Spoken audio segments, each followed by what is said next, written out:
alam ko nagagalak ang Panginoon sa ating buhay kasi umuulan, bumabagyo, hindi yun dahilan para hindi tayo sumamba sa Kanya. Amen? Okay, tayo po rin panalangin. Panginoon, maraming salamat sa umaga nito na kami ay nakarating dito sa aming bahay Sambaan upang ikaw ay aming purihin, itaas, luwalatiin ang iyong pangalan. Pangunahan mo kami, Panginoon, na nawa ang salita mo na aming pag-aaralan ngayon ay i-apply namin sa aming mga buhay at maging inspirasyon, Panginoon, sa aming araw-araw na pamumuhay.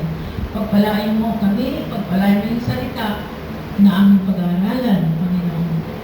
Nalangin ko ang Banal Espiritu Santo na patuloy na manatili sa aming kalagitnaan. Ito pong aming dalangin, Panginoon, sa pangalan ni Jesus. Amen. Amen. Praise God. Hallelujah.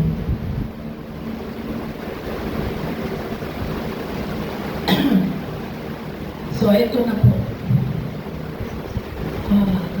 Sa English, Jesus calms the storm. Sa Tagalog, pinatigil ni Jesus ang bagyo or unos. Okay? So, yung nasa ating binasa, kanina, yung ating scripture reading, kaya na po, sundan na lamang po ninyo at pupunta tayo sa Tagalog. Okay? Sabi dito, pinatigil ni Jesus ang bagyo. Kinagabihan, sinabi ni Jesus sa mga alagad, tumawid tayo sa ibayo. Kaya iniwan nila ang tao at sumakay sila sa bangkang sinasakyan ni Jesus upang tumawid ng daon. May iba't pang mga bangkang nakisakay sa kanila. Habang naglalayag, inabot sila ng malakas na bagyo. Kaya ang bangkang sinasakyan nila ay hinampas at ng malalaking alon at ito'y halos mapuno ng tubig. Okay. Tuloy natin. Umpisa natin sa verse 35. Sabi dito, kinagabihan, sinabi ni Jesus. Sino may sabi? Sino may utos? Jesus. Sabi niya, tumawid tayo sa ibayo. Ibig sabihin sa ibang lugar, o anywhere na gusto ng Panginoon. Anong ibig sabihin nito sa verse 35? Ang utos ni Jesus, tumawid tayo sa ibayo. Ibig sabihin, sumunod sila sa kalooban ng Diyos. Hindi sila sumuway, sila ay sumunod kahit may bagyo. Minsan ang bagyo dumarating, hindi dahil nagkamali ka, dumarating ito dahil nasa tamang daan ka. Tanggap ba ninyo? Nasa tamang daan tayo, tapos andyan yung dumarating ang bagyo na hindi natin maiwasan. Tama ba? Ano sa palagay ninyo? Tama, mali? Ha? Tingin lang narinig ko, tama, mali? Okay, praise God, hallelujah. Ano ba ang sabi nito ni Jesus? Tumawid tayo sa ibayo. Okay. Ano ang ibig sabihin ng ibayo? Tinawag ka ni Jesus, maaaring sa ministeryo, maaaring nandoon ka sa tahanan ninyo, bumabagyo, binagyo tayo dito, pumunta ka dito para tumulong, maglinis, mag-repair ng mga nasira ng bagyo. Tumawid tayo, pero may purpose talaga dito sa verse 1 na ito, bakit Jesus ay tumawid sa ibayo. Merong purpose ang Panginoon. May malaking gagawin siya. Maaaring sa buhay natin, mga himala, maaaring sa buhay natin, mayroong bagong mga bagong plano ang Panginoon sa iyo. Maaaring tumawid ka para bisitahin mo ang inyong mga mahal sa buhay. Pero dito, sa kay Jesus, na tumawid tayo sa ibayo, eto na. Ito yung, wala kasi dyan. Basahin natin ang Luke chapter 5. Ito yung context na ating binabasa, pinatigil ni Jesus. Bakit tumawid si Jesus sa Ibayo dahil mayroong purpose. Pakibasa nga po sa Mark chapter 5. Sino man sa inyo nakabukas, pakibasa po. Ito yung dahilan kung bakit tumawid sila sa Ibayo.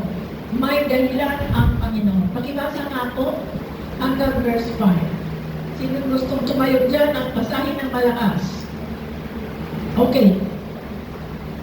Okay, ako na lang. Si Jesus at ang kanyang mga alagad ay dumating sa kabilang Ibayo, di ba? Sa lupain ng mga Geraseno. Mga kapatid, mahina, malabo yung mata ko. Pakibasa lang po kasi maliit yung pitra ng bird naman. Sige, pakibasa nga. Dumating sila sa Ibayo ng Lawa, sa lupain ng mga Geresano. Pagkababa ni Jesus sa bangka, siya ay sinalubong ng isang lalaking sinasapian ng masamang espiritu. Ang lalaking ito ay nakatira sa mga libingan. Hindi na siya may datos kahit manikala pa ang damig. Bagamat madalas siyang tapusin ng manikala sa kamayan pa, nilalagot lamang niya ang mga ito. Kailangan nakakatigil sa kanya. Okay. Ano ang dahilan kung bakit kailangan tumawid si Jesus kasama ang kanyang mga alagad? May dahilan, may purpose. Amen? Para palayain niya ang isang inaalihan ng masamang espiritu. Sa buhay natin, maraming bagay na dapat natin dahilan sa ating mga buhay. Bakit kailangan, sabihin na lang natin, bakit kailangan tayo nasa church natin? Dahil may panalangin, may prayer meeting, dahil ang ating church ay binaha, katulad ng linggo, pumasok ang tubig, at ang iba ay nakauwi, ang iba naman ay na-stranded. Pero, natakot ba tayo? Masaya nga tayo, di ba? Nag-enjoy pa nga tayo, di ba? Amen ba? Ako, enjoy ako eh. Nagkape pa ako. Tapos, naghintay pa kami ng ilang oras yun, 2 oras ba yun? Kasi di na po makalakad doon, makatawid diyan sa kalsada. So, bumalik kami. Sister, balik kami dito. Sige lang. Alam namin na kontrolado na Jesus ang lahat ng bagay. Alam natin na kontrolado ni Jesus ang bagyo. Amen. Yun ay literal na bagyo. Tama ba? Literal ba yun o spiritual? Yung binaha tayo. Literal na bagyo, mga kapatid. Kaya kung ating i-apply sa buhay natin spiritually, ano ba yung mga bagyo sa buhay natin? Hindi ba yung mga persecution, mga pag-uusig, mga paninira, walang pera, walang pabili ng bigas, walang pamasahe? Ay, simple lang yan, di ba?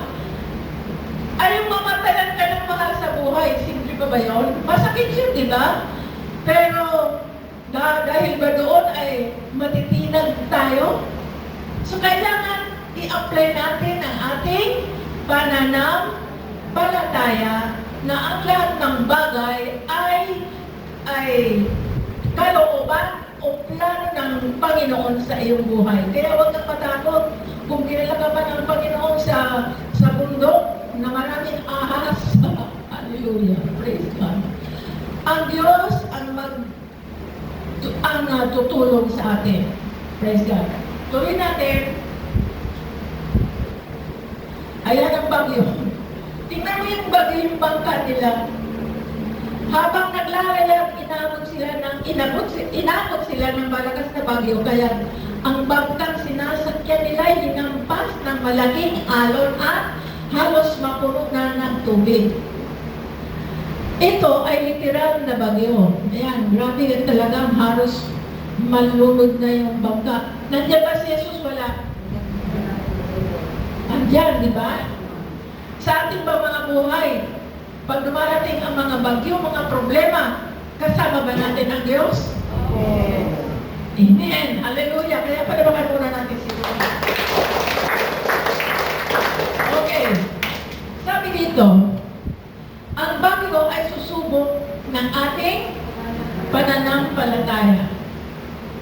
Ang problema na binibigay na mayroon tayo ay sinusubukan lang tayo ng Panginoon kung gaano tayo katapat, gaano tayo kaloyal sa Kanya at sumunod sa Kanyang kalooban. Kasi ang bagyo ay real at pagsubok. Totoo yan ang bagyo. Hindi pwede natin na bagyo, tumigil ka.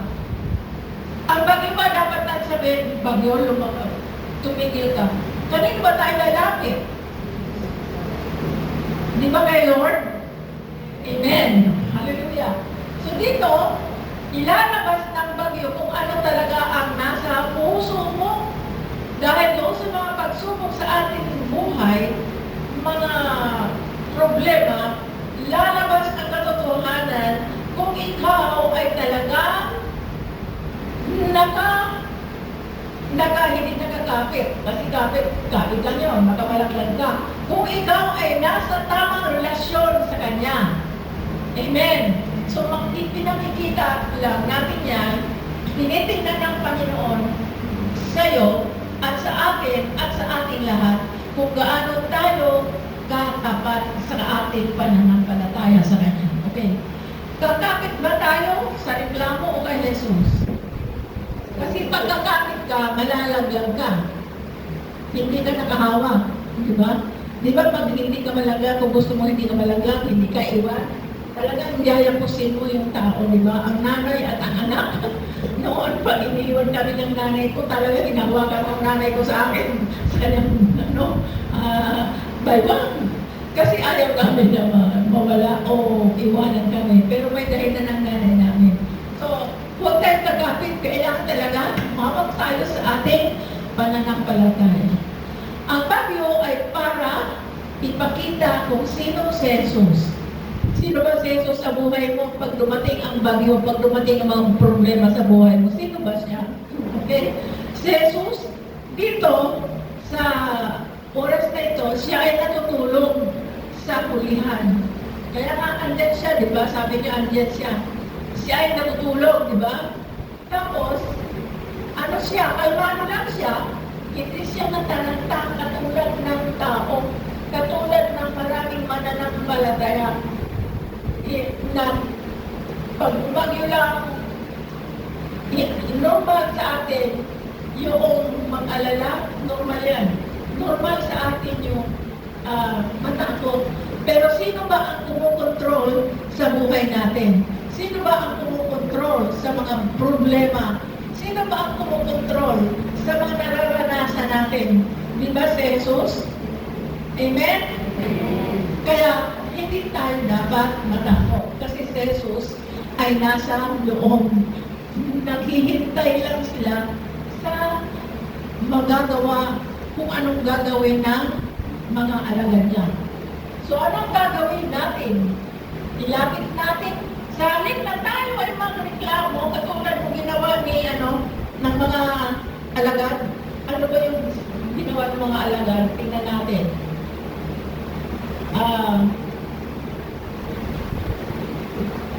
Sabi dito ng mga alagad, verse 39, bumangon si Jesus, 38, si Jesus ay natutulog noon sa may kulihan ng bangka, nakahilig sa isang unan.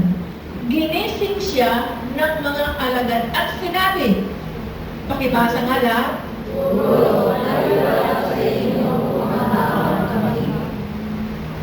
si Guro, baliwala ba sa inyo kung mapahamak kami? Anong sagot ni Jesus?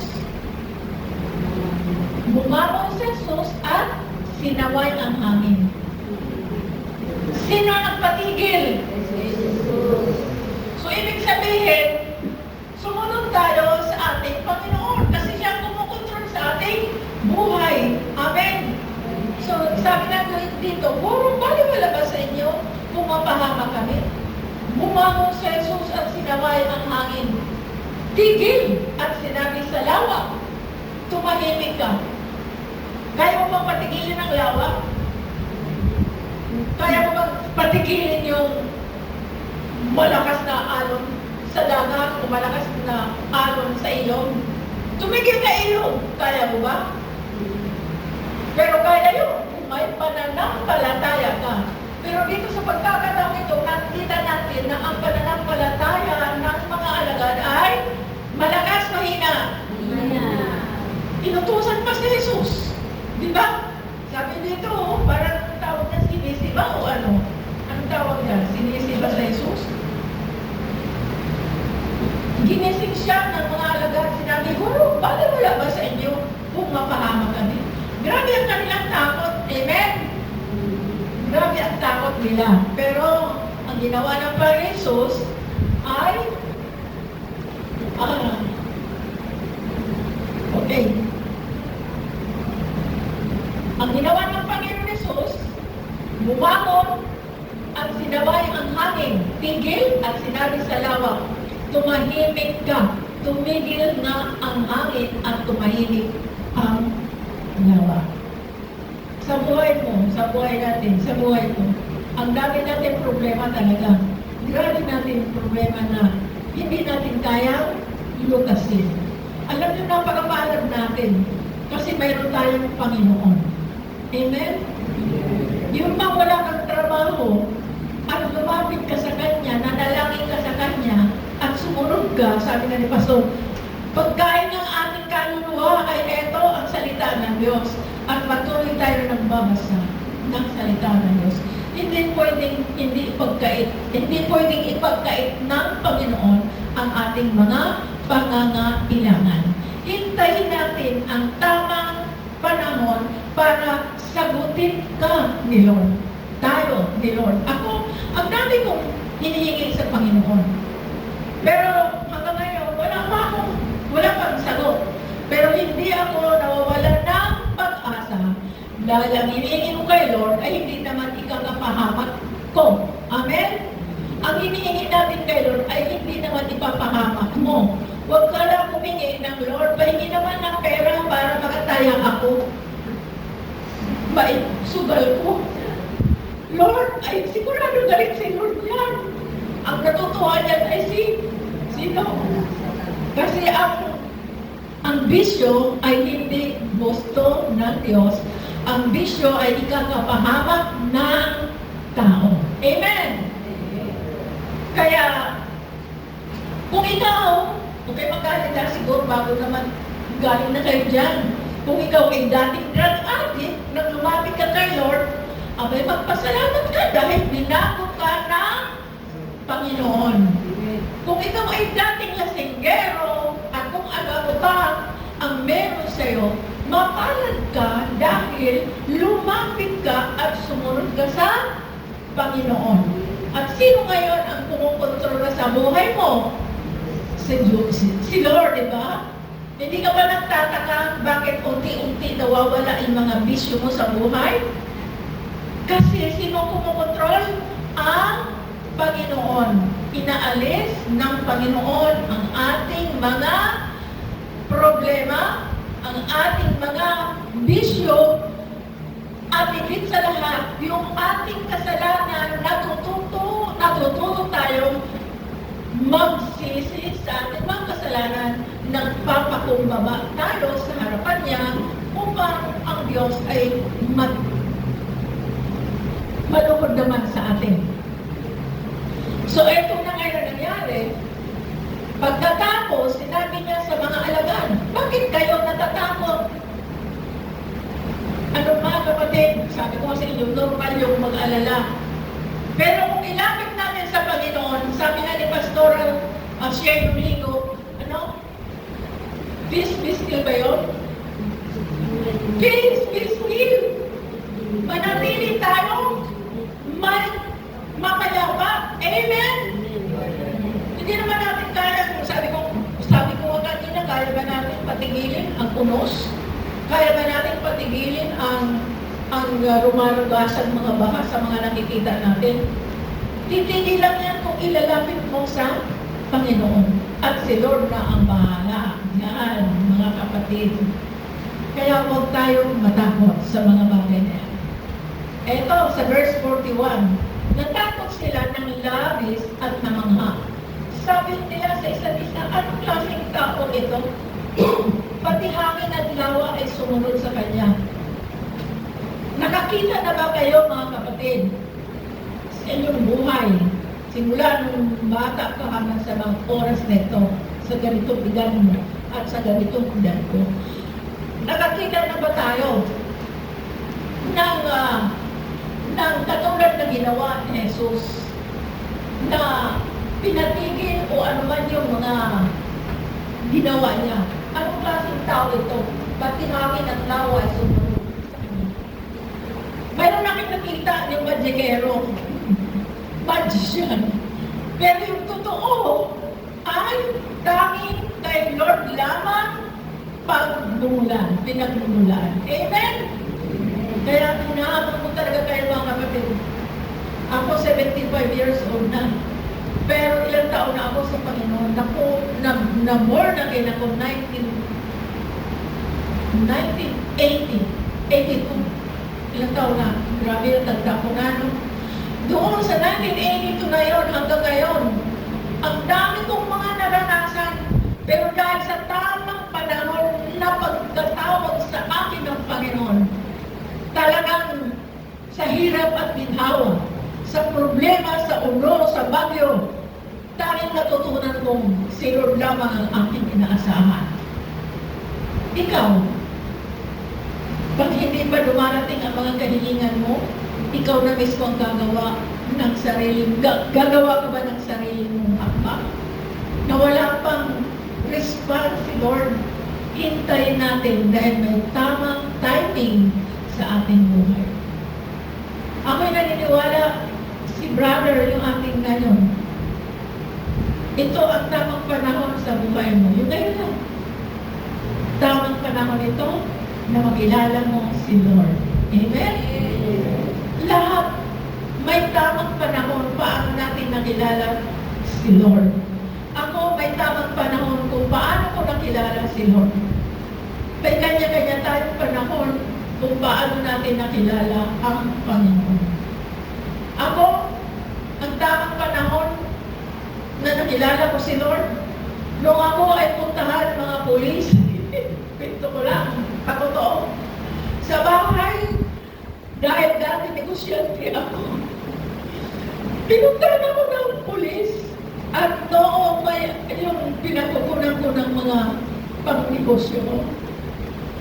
Dahil isang buwan pa lang ako nakakilala at sa oras na yun talagang grabe yung pasasalamat ko sa Diyos dahil nakilala ko siya. Alam mo ginawa ng Panginoon habang nandoon yung mga pulis at saka yung kasi pupusasan ako kasi nga may utang ako na 500,000 sa mga alahas yung aking business na. Alam mo ginawa ng Panginoon? Sabi doon ng may-ari nung kinukuhaan kong alas, huwag na lang natin siyang kunin, huwag na lang natin siyang pusasan, umuwi na tayo. Imagine mo kapatid, nanalangin ako ng mag-isa, nandoon yung nakiusap, nandoon yung may-ari ng mga paninda ko. At sinabi nung, huwag na natin siyang dalhin, huwag na natin siyang pusasan. Nagalit yung mga pulis. Dahil pinuntahan pa nila ako doon para kunin, pero may plano ang Panginoon. Amen? Amen. Kaya pala, isang buwan pa lang nakilala ko si Lord, dahil alam ni Lord ang mangyayari sa buhay ko. Iniligtas ako. Amen? Amen. Ganon din sa inyo mga kapatid. May tamang panahon, may tamang preparasyon. Ngayon, ikaw, nasa preparasyon, natapos na ang, nagawa mo na yung, tinanggap mo na siya bilang ating Diyos tagapagligtas. Nagpapatuloy tayo. Hindi tayo dapat matakot dahil kasama natin ang Panginoon. Sabi nga ng awit, kasama natin ang Diyos. Hindi ako matatakot, hindi ako malulungkot, di ba? Kasama natin ang Diyos. Saan tayo dumaan? Dumaan man ako sa ilog, hindi ako malulunod. Amen? Dumaan man ako sa apoy, hindi ako masusunog. Bakit? Kasama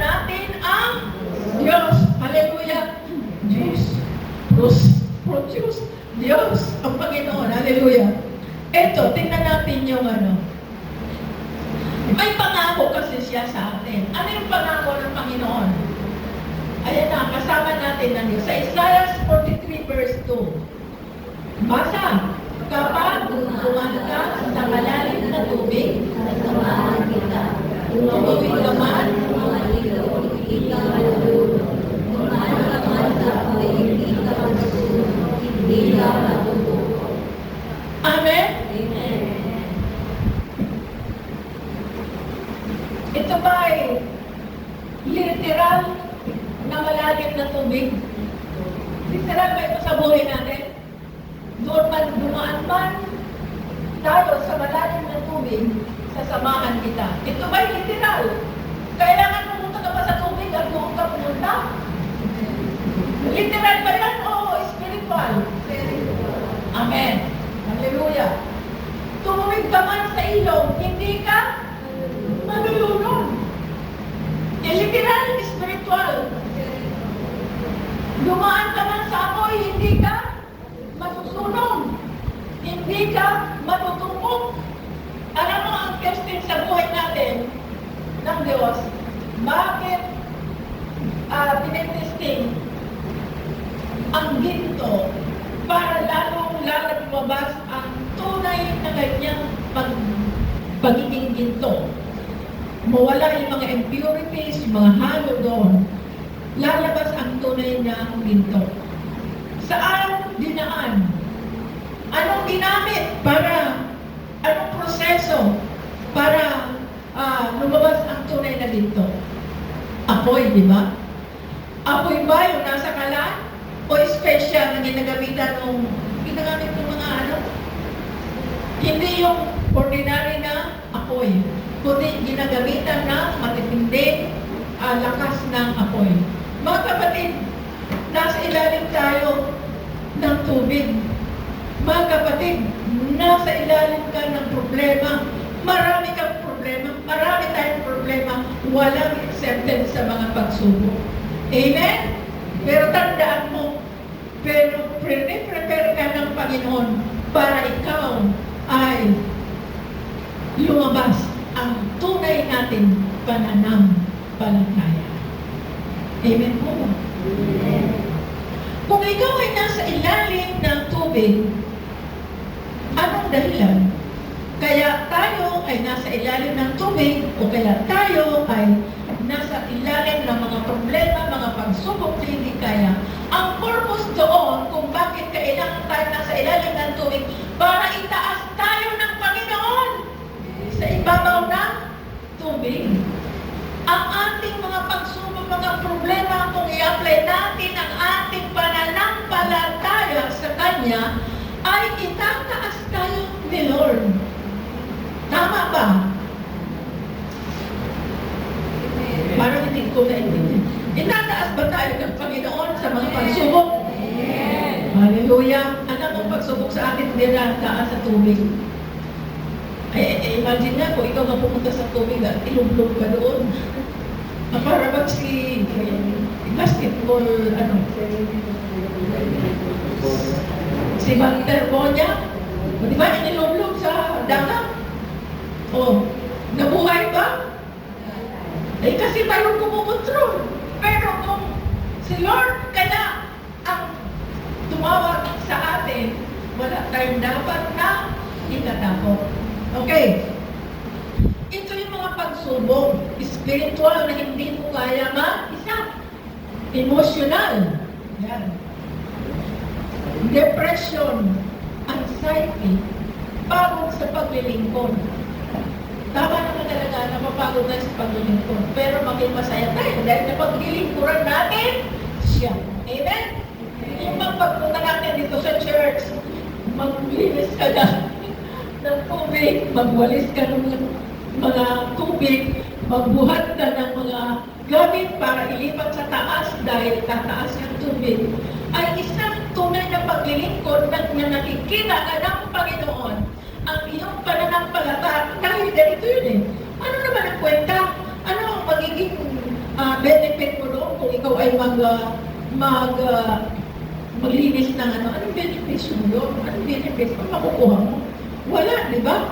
Pero dahil sa iyong pananampalataya, nalulugon ang Panginoon at ang Panginoon ay lalo kapag niya pagpapalain dahil nakikita ng Diyos ang puso natin punong-puno ng pananampalataya at kagalakan sa Kanya. Amen ba?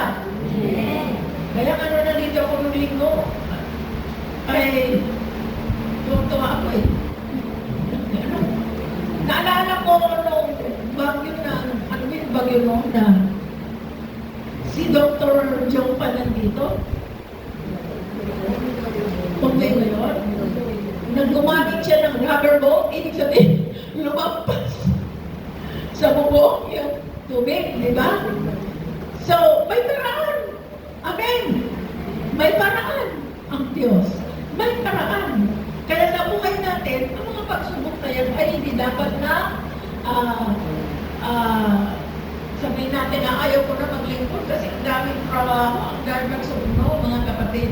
Huwag mong sabihin yan. Huwag ka magreklamo. Dahil kaya ng Diyos gawin ang nais para sa atin. Hintayin mo lang. Ano pa? Pinansyal. Ito. Utang pa ng trabaho. Kulang para sa ministry. Relasyon, betrayal, paninira, mga chismis. Spiritual dryness, doubt, atake ng kaaway, persecution. Church, baha, problema. Nararanasan mo ba yung ito ay inuusig ng mismong sarili mong pamilya? O pupunta ka na naman sa simbahan mo, magtataas-taas ka na ng kamay mo, pupuri-puri ka na naman doon. Ano makukuha mo? Magugutom lang tayo. Naranasan mo ba yun? Nakaranas ba kayo? Mga kapatid, huwag mong pakinggan yung sinasabi ng mga ng pamilya mo. Ang pakinggan mo yung sinabi ng Panginoon at si Lord ang bahala doon. Hallelujah! Praise God! Thank you, Jesus. Now, ano pa sinabi doon? So, tandaan natin mga kapatid. Ang Panginoon, kung tayo ay dumaan sa pagsubok, ibig sabihin ito yung mga bagay na hindi tayo dapat matakot kasi kasama natin ang Panginoon. Ang malalim na tubig, yan mga problema natin na hindi kaya natin lutasin mag-isa. Kailangan natin si Lord. Praise God! Kailangan natin ang Panginoon. Kaya mga kapatid, kung ikaw maraming problema at wala kang masagutan, huwag kang umambang sa sarili mong plano. Huwag kang umambang sa sarili mong desisyon. Hintayin mo ang sagot ng Panginoon. Kasi sabi dito, dumaan ka man sa tubig sa samahan, kita. Dumaan ka man sa ilog, hindi ka malulunod. Dumaan ka man sa apoy, hindi ka masusunog dahil kasama natin ang Diyos. Nalala ko ba, ako pwede na sobrang ko, alam ko lang talaga si Lord sa akin. Sabi ng tatay ko, kasi malapit kami sa ilog, bata pa ako. Anak, kasi kasamahan mo ako, paano ako ng mga isda sa ilog. Habang siya ay sumisisi doon sa ilalim ng ilog na malalim, sabi niya, huwag kang pumunta sa gitna, huwag kang pumunta sa tubig, diyan ka lang tumayo. Ay mga ko kung bakit lumakad ako doon papuntang ilog, ay salang mo, hanggang sa gitna ng ilog, lumampas na ako doon sa ilog. Di ko alam paano ako nakabalik. Naglakad rin ako palabas para makalabas ako doon lumampas na ako ang tubig sa ilog. Alam ko may plano ang Diyos. Alam ko may plano ang Diyos sa ating mga buhay. Kaya nandito tayo dahil may plano si Lord sa atin. Amen? Amen. Ang dami natin pinagdaanan. Grabe. Sino na ikaw yung walang pinagdaanan na hindi mahirap? Taas na ang mga kamay? Wala. Lahat. Amen? Lumaan tayo sa malalim na tubig. Amen? Maraming problema. Pero sabi ni Lord, anong pangako niya? Hindi tayo malulunod. Hindi tayo masusunog. Ha? sunog na literally, yung sunog talaga. Pero ibig sabihin ng hindi tayo masusunog, ay mga problema natin. Ang purpose dyan, para tayo ay lumakas, lumawak, mag-mature ang ating pananampalataya. Kaya anong pala nangyari doon sa aming patotoo?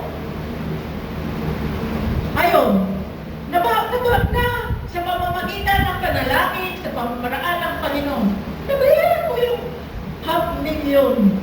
Hallelujah! Kaya I have peace of mind. Hanggang ngayon, pag nakikita kaya kami ng mga dati kong mga kaibigan na may mga negosyo, nagtataka sila sa akin, bakit daw hindi pa ako tumatanda? Sila sobra ng tanda. Sabi ko, kasama ko si Lord. Amen? Wala. Kasi nakita na yung lakas ko. Di ba? Sila hindi na. Hindi ko maintindihan kung ano. Gusto kong tumawag pero sabi ko, Panginoon, salamat dahil lakas ko ay lakas mo. Lakas mo ay lakas ko. Yun ang kaibahan ng mundo at ang kaibahan na mayroong Panginoon sa buhay. Amen. Hallelujah. So, ayun po, ang pangako ng Panginoon, lumaan tayo sa ilalim ng tubig, hindi tayo malulunod. Kaya, eto yung challenge. Challenge natin. Ang mga bagyo ay mga pagsubok sa buhay. Hindi tayo pababayaan ng Diyos. Ang mga pagsubok ay bahagi ng ating paglago sa pananampalataya. Ano man ang ipapagawa sa atin, sumunod lang tayo. Dadaan tayo sa malalim na tubig, hindi para ilunod. Itataas tayo ni Lord sa ibabaw ng tubig. May naunawaan po ba kayo? Huwag tayong mawala ng pag-asa. Alam mo, ang ating bansa, grabe na ang nangyayari nito. Yung lagi kong nababasa na malapit ng dumating si Lord, yung nababasa ko na maraming gira, mga pinatay na mga Kristiyano sa Nigeria at kung ano-ano pang mga nangyayari sa ngayon. Tapos dito sa bansa natin, malawak na doon ang freedom para basahin natin ang kanyang salita. Gumawa na ng himala ang Panginoon. Halimbawa na buhay o pinagaling sa kanser at kung ano ba, gumawa na ang Panginoon ng mga himala. Ang mga tao ay hindi pa rin naniniwala at hindi pa rin sumasampalataya. Mabuti na lang ikaw, kahit walang himala, tinanggap mo si Lord sa iyong buhay. At yun ang himalang totoo sa buhay natin. Amen. Yeah. Hallelujah. Mga kapatid, tandaan lang natin, ang mga pagsubok na yan ay kontrolado ng Panginoon. At sinabi sa aklat, walang pagsubok na hindi natin kaya. Tandaan mo yan. Ako, lagi ko lang sa isipan, Lord, walang pagsubok na hindi ko kaya. Dahil sinabi mo yan. Sinasabi mo, Lord. Kasi sa Lord, Panginoon, sinabi mo, walang pagsubok na hindi ko kaya. Dahil sinabi mo yan.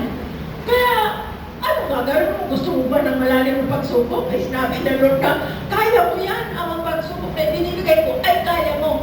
Kasi kasama mo ang Diyos. Hallelujah.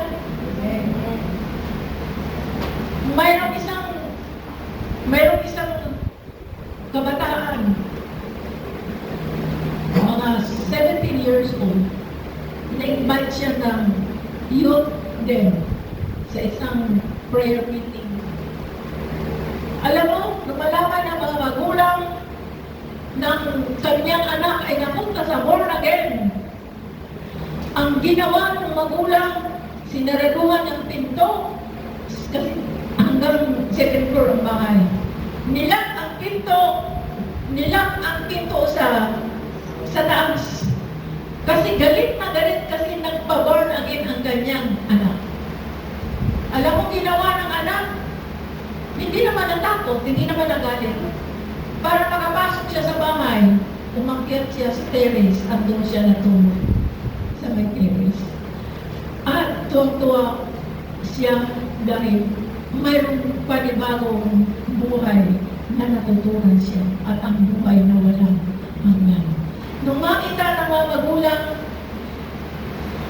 na gano'n ang kanyang anak, kahit galit na galit siya doon sa mga anak, hindi natinag ng kanyang anak para hindi magpatuloy. Hanggang sa dumating ang tamang panahon. Kaya sabi ko sa inyo, may right timing ang ating salvation. Dumating ang tamang panahon. Mga magulang din niya nagdesisyon sumama doon sa kanyang anak. Amen? Kaya mga kapatid, panatilihin natin ang ating pananampalataya sa Lord. Maraming nakakakita sa atin. Maraming nakakakita sa iyong buhay araw-araw. Kaya, ipakita natin. Alam mo doon sa Antipolo, ang hirap. Kasi doon sa lugar natin, maraming mga lasenggero. No? Kasi ano lang yun, dating squatter yun na isinag-divide para maging kanya-kanya. Pero nanatili ang kanilang respeto sa akin. Bakit? Wala silang nakikita sa akin na magmura, magalit, o makipagchismisan. Kailangan maging liwanag tayo. Maging witness tayo ng Panginoon. Lumagan ako kasi siguro mga 10 bahay mula doon sa akin papunta sa labasan. Good morning, Pastora. Diyos ko, hindi ko makilala. Pero good morning, gumagal ng respeto. So, ibig sabihin, hindi ako nagmamayabang. Ibig sabihin, mayroon pala akong nagawang mabuting bagay doon sa lugar namin. Mga kapatid, sina-challenge ko kayo. Para ikaw makapagdala or makapag-soul winning, manatili kang ikaw ay liwanag ng inyong lugar. Amen? Manatili ka na ikaw ay, kung dati kang kasinggero, dati kang drug addict, at nakilala mo si Lord na bago ka, magtataka niyan sila. Wow, bago na. Pero marami pa rin persecution. Mukhang pare ka na, pare. Sasabihin din sa'yo. Pero huwag mong pansinin mo. Ang pansinin mo, yung utos ng Panginoon. Amen? So, manatili tayo liwanag sa ating barangay para maliwanagan ang ating buong barangay. Isang araw, pag pupunta ka doon, tanggap tayo ng Panginoon ng mga tao. Bakit? Nagpakita tayo ng mabuting bagay. Nagpakita tayo na kasama natin si Kristo mismo sa sarili mo na mayroong bagong buhay sa nakita sa iyo. Praise me. Palapakan natin siya. Pwede bang lumukod lang tayo, magkarelax na. Panginoon, salamat po. Una sa lahat, dinadalangin ko, Lord, ang aming iglesia, ang Light of Life Church. Dinadalangin ko, Panginoon, ang mga member ng church, Panginoon, na patuloy mo kaming pagpalain. Patuloy mo kaming gabayan. Patuloy mo itamang mo ang aming direksyon, ang aming buhay. Patuloy mo kami, Panginoon, na maging ilaw ng aming lugar. Ganun din, Lord, pagpalain mo rin ang mga barangay, ang lugar ng barangay na kung saan sila, Panginoon. Ingatan mo po sila, O Diyos. Maging ang barangay captain, lahat ng mga kasama ng barangay, official, Lord, sa pamamagitan namin, Panginoon, maging silbi kaming liwanag sa kanila at magkaroon kami ng boldness, Panginoon, para i-share sa kanila ang mabuting balita. Panginoon, pagpalain mo ang barangay, pagpalain mo, Lord, ang aming mga pamilya na kung hindi pa sa lubusan na nakakilala sa iyo, o O Lord God, hallelujah. Mangyari po, Panginoon, na kami mismo ay gamitin mo para sa kanilang kaligtasan. O Panginoon, salamat sa iyo. Nawa, ikaw po ay aming napagpala sa oras na ito. Ito po ang aming dalangin, O Lord, sa pangalan ni Jesus. Ang lahat ng sabi ng Amen.